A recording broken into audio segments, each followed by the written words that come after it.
সবাইকে স্বাগত জানাচ্ছি। আমি ফিরোজ তোহা। শুরুতেই সংবাদ শিরোনাম জানিয়ে দেব এই মুহূর্তে হাতে পাওয়া সর্বশেষ গুরুত্বপূর্ণ আপডেট বাংলা সংবাদ। শুরুতেই জানাবো, বাংলাদেশের শাসন পদ্ধতি সাবেক প্রধানমন্ত্রী শেখ হাসিনাকে দানব বানিয়েছে এমন মন্তব্য করে জাতীয় পার্টির চেয়ারম্যান গোলাম মোহাম্মদ কাদের বলেছেন, দেশের মানুষ আশা করেছে বর্তমান অন্তর্বর্তী সরকার একটি ভালো নির্বাচন উপহার দেবে।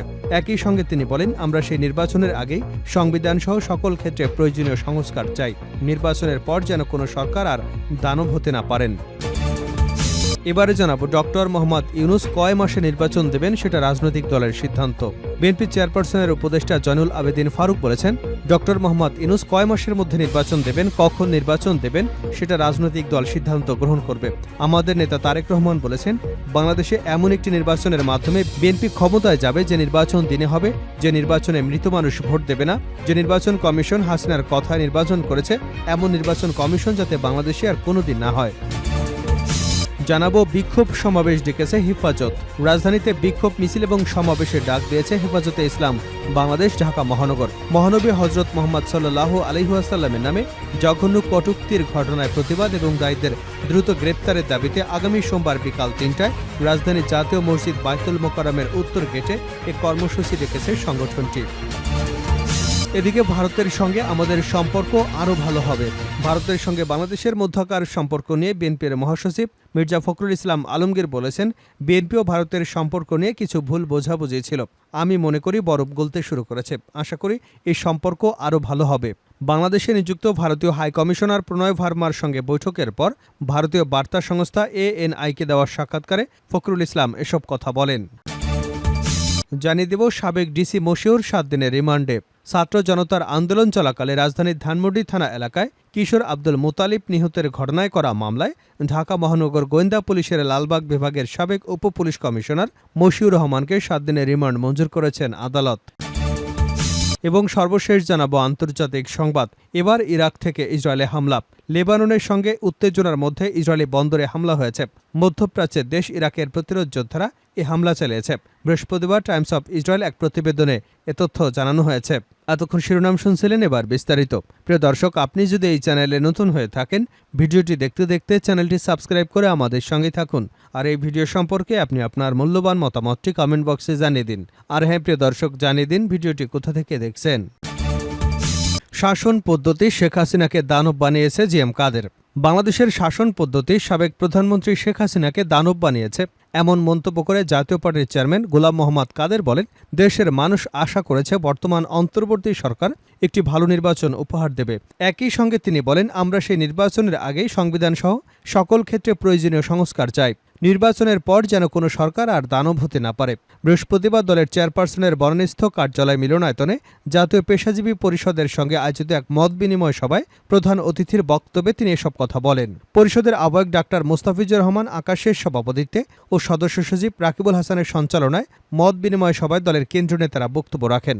বিখ্যাত ইতিহাসবিদ লর্ড এটনের উদ্ধৃতি দিয়ে জিএম কাদের বলেন, ক্ষমতা মানুষকে দুর্নীতির দিকে নিয়ে যেতে পারে। অসীম ক্ষমতা মানুষকে নিশ্চিতভাবে চরম দুর্নীতিগ্রস্ত করতে পারে। এ কারণেই ভালো নির্বাচনে জনগণের নিরঙ্কুশ সমর্থন পেয়েও একটি রাজনৈতিক দল দানবে পরিণত হতে পারে।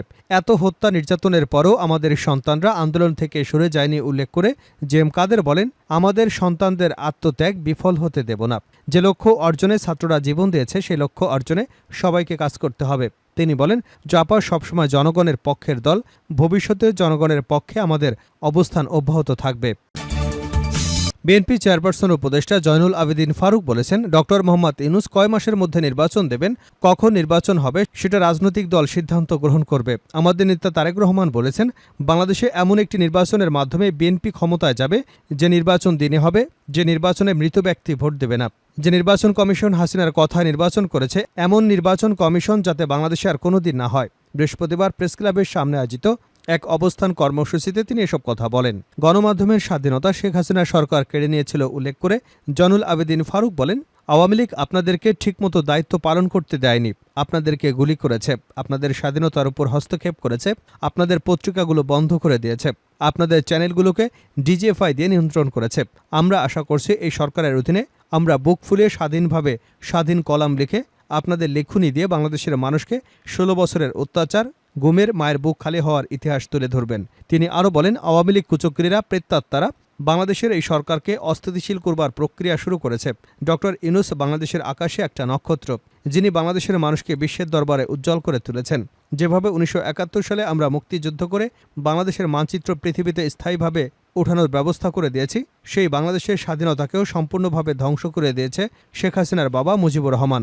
শেখ মুজিবুর রহমান কোথায় যুদ্ধ করেছিলেন? তার দল কোথায় যুদ্ধ করেছে? কোন সেক্টরে যুদ্ধ করেছে? আপনার লোকেরা কলকাতায় গিয়ে বসেছিল। সে লোকেরাই 16 বছর এদেশের মানুষের উপর চেপে বসে মানুষের কণ্ঠকে চিবিয়ে চিবিয়ে হত্যা করেছে। আজকে আমাদের প্রিয় নেতা ডক্টর ইউনূসের বিরুদ্ধে আবারও ষড়যন্ত্র শুরু হয়েছে। যারা মায়ের বুক খালি করেছে, আবু সাইদের রক্ত বৃথা যাবে না। আপনারা যতই ষড়যন্ত্র করেন না কেন, আপনারা বাংলাদেশের মাটিতে কোনো দিনও আওয়ামী লীগের নাম নিয়ে আসতে পারবেন না। তিনি আরও বলেন, শেখ হাসিনা মানুষের অধিকার ক্ষুণ্ণ করে ভারতে গিয়ে আঁতাত করেছে। সীমান্তে যখন আমার ভাইদের গুলি করে হত্যা করা হয়েছে, সে কথাগুলো আপনি কখনই আমাদেরকে সংসদে বলার সুযোগ দেননি। আপনি এখন দাপটের সঙ্গে হিন্দুস্থানে বসে আছেন। মোদী সরকার আপনার বিরুদ্ধে কোনো অভিযোগ নাই, কিন্তু স্বরাষ্ট্রমন্ত্রী বাংলাদেশের বিরুদ্ধে কথা বলে। বাংলাদেশকে কোনো কথা বলা থেকে বিরত থাকুন। বাংলাদেশের মানুষ সজাগ। 2013 সালে যে চুক্তি করেছে, সেই চুক্তি অনুযায়ী শেখ হাসিনাকে বাংলাদেশে ফেরত দিতে হবে। যদি স্বাধীন দেশের প্রধানমন্ত্রী আপনি হয়ে থাকেন, বন্দি চুক্তি যদি স্বাক্ষরে থাকে, তাহলে শেখ হাসিনাকে দেশে হস্তান্তর করুন। শেখ হাসিনার বিরুদ্ধে 500-ও অধিক মামলা হয়েছে। দিল্লিতে বসে মামে যুক্তি করে বাংলাদেশের ডক্টর ইউনূস সরকারকে আপনি ষড়যন্ত্র করে ফেলতে চাইছেন। বাংলাদেশের মানুষ সেটা কখনই মেনে নেবে না। বাংলাদেশের মানুষ যেভাবে আওয়ামী লীগকে ঘৃণা করে দেশ থেকে বিতাড়িত করেছে, ভারতের বিরুদ্ধেও মানুষ সজাগ রয়েছে। বিক্ষোভ সমাবেশ ডেকেছে হেফাজত। রাজধানীতে বিক্ষোভ মিছিল এবং সমাবেশের ডাক দিয়েছে হেফাজতে ইসলাম বাংলাদেশ ঢাকা মহানগর। হজরত মোহাম্মদ সাল্লাল্লাহু আলাইহি ওয়াসাল্লামের নামে জঘন্য কটূক্তি ঘটনায় প্রতিবাদ এবং দায়ীদের দ্রুত গ্রেপ্তারের দাবিতে আগামী সোমবার বিকাল 3টায় রাজধানীর জাতীয় মসজিদ বায়তুল মোকাররমের উত্তর গেটে কর্মসূচি ডেকেছে সংগঠনটি। বিক্ষোভ সমাবেশে প্রধান অতিথি হিসেবে উপস্থিত থাকবেন হেফাজত মহাসচিব শেখ সাজিদুর রহমান।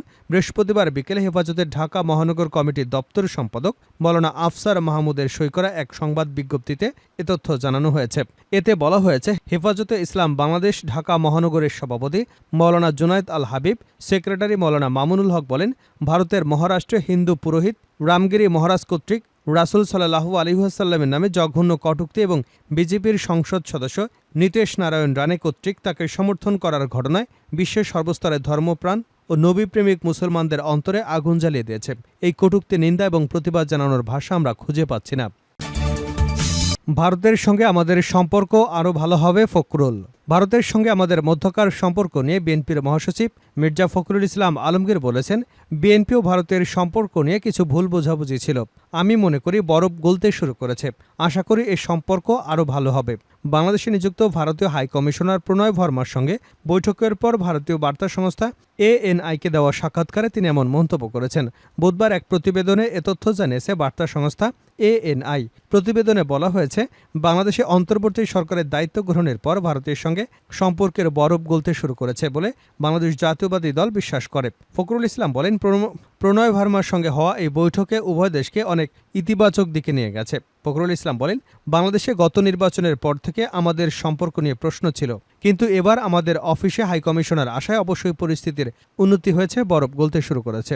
2024 সালের জানুয়ারিতে অনুষ্ঠিত বাংলাদেশের জাতীয় সংসদ নির্বাচন বর্জন করেছিল বিএনপি। তিনি বলেন, ভারত ও বাংলাদেশের মধ্যে সবসময় খুব ভালো সম্পর্ক রয়েছে এবং সম্পর্ক উন্নত হয়েছে, অবশ্যই একটি টার্নিং পয়েন্ট। তিনি বলেন, তার দল ভারতকে আশ্বস্ত করেছে যে ক্ষমতা এলে তারা বাংলাদেশের ভূখণ্ড বিচ্ছিন্নতাবাদী সংগঠনকে ব্যবহার করতে দেবে না। যদিও অতীতে ভারতের উত্তর পূর্বাঞ্চলে বিচ্ছিন্নতাবাদী সংগঠনগুলোকে বাংলাদেশে আশ্রয় দেওয়ার অভিযোগ করা হয়ে থাকে। তিনি আরও বলেন, আমরা দুদেশের মধ্যে স্বাভাবিক সম্পর্ক নিয়ে আলোচনা করেছি। আমরা পানি ভাগাভাগি সমস্যা, সীমান্ত হত্যা, বিদ্যমান বাণিজ্য ভারসাম্য নীতির কথা উল্লেখ করেছি। একই সময়ে ভারতের প্রধান ইস্যু ছিল নিরাপত্তার সমস্যা।